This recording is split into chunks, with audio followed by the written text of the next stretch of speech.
Everyone's favorite DC Comics animated series all about maintaining intergalactic order was one that seemed to complete the universe that these comic stories had created. Following the tale of the Green Lantern Corps, a sort of intergalactic government that maintained order, a new recruit joins the ranks. For the first time in the Corps' history, this recruit happens to be a human, the species that, until then, hadn't been able to grasp the abilities and powers of the ring that the Corps member wears, allowing them to do some marvelous things in manipulating the natural forces like gravity. The new recruit, named Jordan, is a cocky pilot who might just be the Corps' only hope when a new villain dubbed the Parallax comes to wreak havoc throughout the universe. This is obviously an amazing story that definitely needed a live-action blockbuster film rendition to satisfy the dedicated DC Comics fanbase's interest in the Green Lantern universe. The highly anticipated film met terrible reviews that rendered the Green Lantern Corps franchise as a flop. High-profile celebrity actor Ryan Reynolds, who had already been in Marvel movies to the likes of Blade Trinity and X-Men Origins Wolverine, landed the role as Hal Jordan, who inherits the Emerald Ring of Willpower and went head-to-head against the telepathic villain Hector Hammond, and of course, the classic Parallax from the original animated series.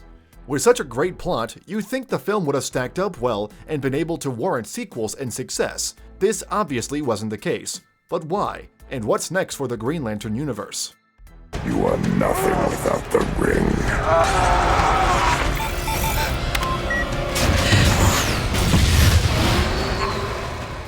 Way back in 2011, Warner Bros. Put out a long-awaited film to satisfy fans of the awesome animated series Green Lantern, with intentions to continue storylines and launch a domino effect of sequels and crossovers that would set Green Lantern on top.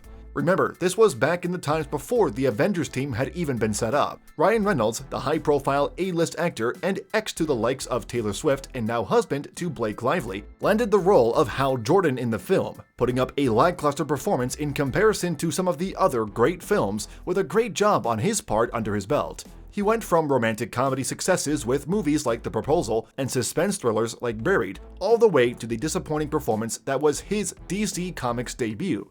His character, Hal Jordan, turns out to be bland and lifeless compared to some of Ryan's past roles. Despite this surprisingly poor performance, we have to say there are some pretty good scenes that he shares with now-wife Blake Lively. And while that's great and all, the disappointment circles back in with the progression of Green Lantern, where Hal Jordan's spark seems to fade into some pretty terrible CGI and other issues.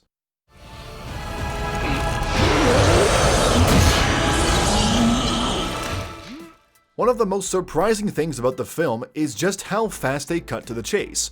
Going face-to-face with the ruthless Guardian Parallax in the movie that was supposed to be the first installment of what was hoped to have been a long-running franchise proved to be unsuccessful and probably cost DC Comics the franchise altogether. Parallax, at least in the comics and animated series, is one of those villains that is built up and talked about for a while throughout, not getting the screen time, or story time rather, it deserves until well into the protagonist's journey. In this live-action rendition, Ryan Reynolds is shown facing off against the biggest villain in all of the Green Lantern comics after only being part of the Green Lantern Corps for just a few days. Talk about cutting to the chase way too soon.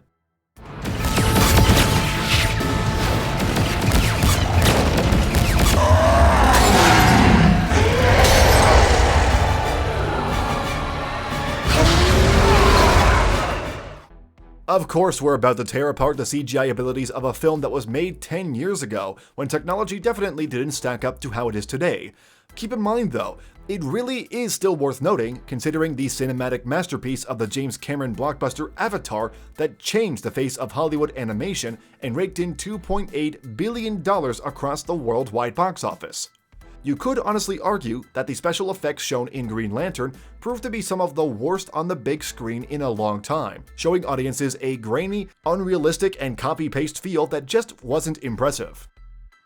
Now that it's pretty clear just how terrible Green Lantern turned out to be, is there any hope for a second chance with this beloved DC Comics universe? Well, cross your fingers, because it looks like there is.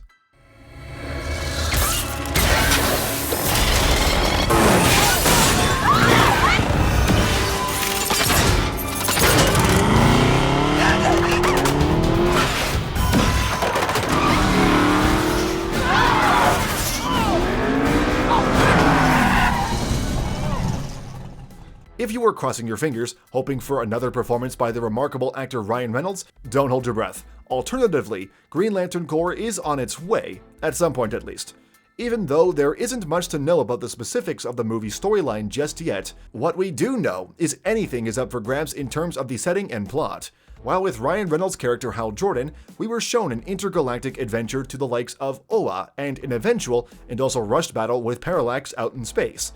Inside of this, the majority of the action and beef of the film was based on Earth. Green Lantern Corps throws all earthly reliance out the window, as now we'll probably be taking a look at the day-to-day operations of the actual agency that maintains the intergalactic order we were shown in the comics.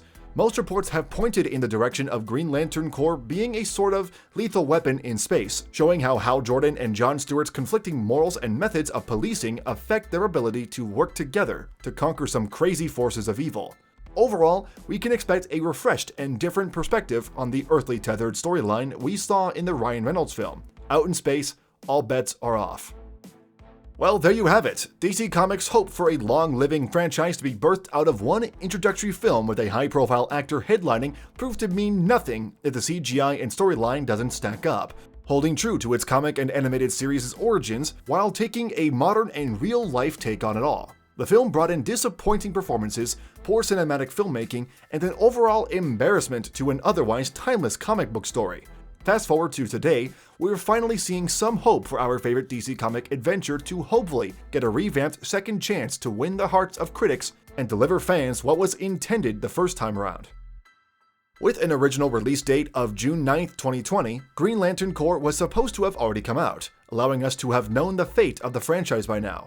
Sadly, it was pushed back again to a July 24th, 2020 release date that also didn't happen. Nobody knows when it'll be released if this will ever be the case. Maybe 2023. Now, the only hope seems to be a soon appearance of a Green Lantern hero in Zack Snyder's Justice League. All we have now is hope for interest to be sparked up again, enough to warrant third and final chance to revive this beloved story. Do you think a new Green Lantern film will come? Will they take a chance on Ryan Reynolds to maintain consistency, or will sights be set on some other high-profile actor who is ready to help bring life to the story again? Leave a comment down below and let us know. And check out our video about the declining quality of action movies. That's linked here.